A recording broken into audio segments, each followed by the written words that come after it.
Hello guys, and welcome to another Friday 5's here on Audiobook Club.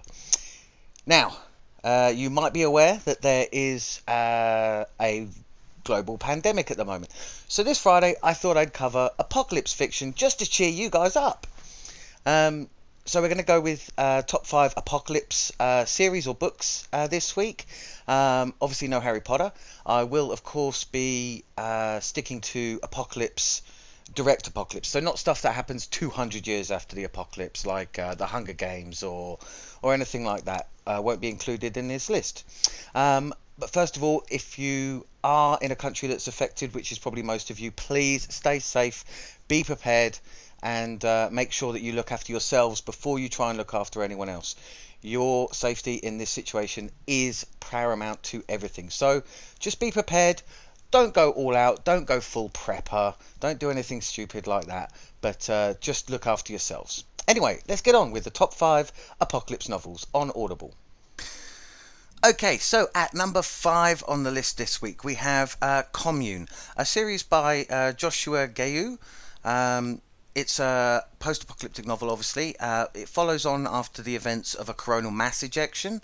So that's the sun doing a big solar flare, messes up everything in the world, and it very quickly falls apart. A solid novel coming in at number 5 this week. Okay, so at number 4 on this week's list we have The Fifth Wave. It's another series. This one's by Rick Yancey. Another very good idea behind this one. It's actually an alien invasion. It should have been number 5 really, because it's Fifth Wave, but it's okay. It is more suitable to readers of Divergent and the Hunger Games. It does follow a bit of teen love stuff. It's an okay book. It's well written. The characters are likable. The story is reasonably good. There are some major plot holes though. The aliens come to wipe out humanity, and they do it in 5 waves of, well, they do it in waves of stuff. Instead of just nuking them from orbit. But the story, the setting is very good. It follows a whole cast of characters. A solid 4 on this week's list. Okay guys, and coming in at number 3 on this week's top 5 we have The Zombie Survival Guide by Max Brooks. Another fantastic audiobook, rightly deserving of the 3rd place this week. Obviously it's a zombie apocalypse in this one, and it's not actually happened. It's following advice for what happens when the zombie apocalypse comes. This book predates World War Z, and it is a fantastic read before you go into World War Z. If you haven't read it, then I suggest now is probably a really good time to get it on Audible and give it a good listen. There is some fantastic advice. The audiobook version is very well done, and yeah, so as Max Brooks says, you know, you've got to look after yourself. You've got to wake up, and knowledge is the deadliest enemy. Anyway guys, that's why it gets number 3 on this week's list. Okay, so the coveted number 2 spot goes to Alistair Reynolds' Revelation Space series, primarily redemption arc. This apocalypse is set well off in the future. It is a futuristic apocalypse, so it's not an earthbound apocalypse, and basically the series follows right from the event that triggers the apocalypse all the way through, and this apocalypse doesn't just cover Earth, it covers the entire galaxy. So there's a race of artificially intelligent beings that believe that we have to suppress any intelligent life to avoid an incoming cataclysm. Without too many spoilers, that's probably spoiled a lot of it, but it is a fantastically well written book. Alistair Reynolds used to be a physicist working for CERN, and he's brought a lot of that realism, futuristic realism, to his novels. Very long, very good value for money on Audible, coming in around 27-28 hours for each book.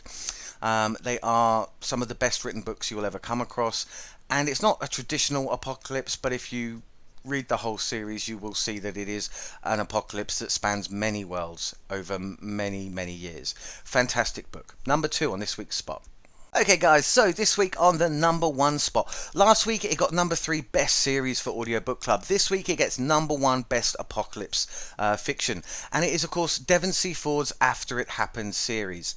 Now, Devon would have had more places on this list, but I limit my list to only including one series or one book from one author. I won't give multiple places. But Devon writes a lot of apocalyptic fiction, and it is all first rate. So please assume this is a placeholder for all of his work.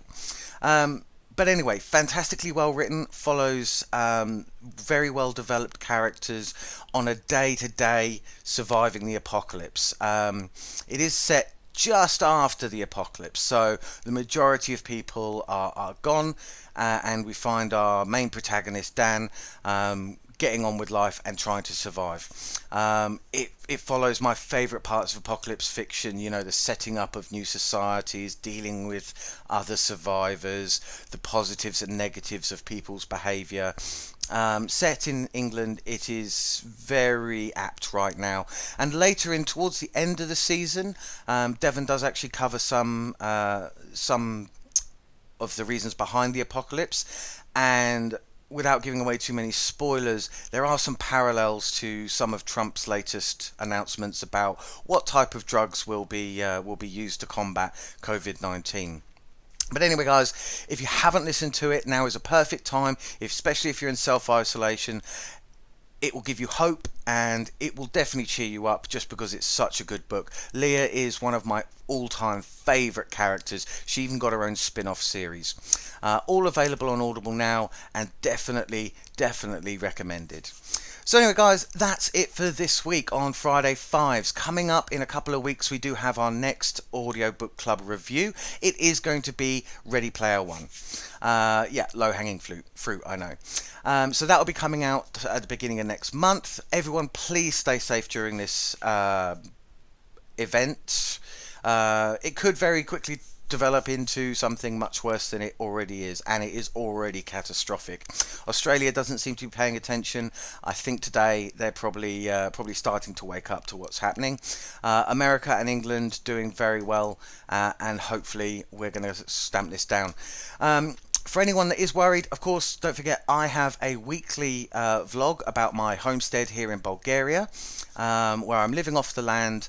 And it's already rural, it's already completely isolated. I've been isolated for 2 years now.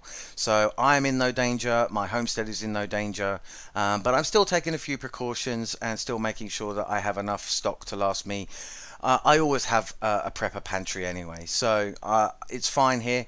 And for anyone that does want to know more about homesteading or going back to the land, living off the land, especially in these times, please check it out. I've just done my 100th week here, so all those videos are available on this channel, and new videos every single Sunday covering topics from growing your own food, making your own bread, maintaining engines, doing all sorts of things that you can do to, especially in this situation.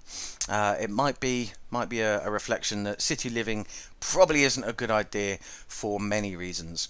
But anyway, guys, have a fantastic time. Enjoy your apocalypse and enjoy your apocalypse fiction.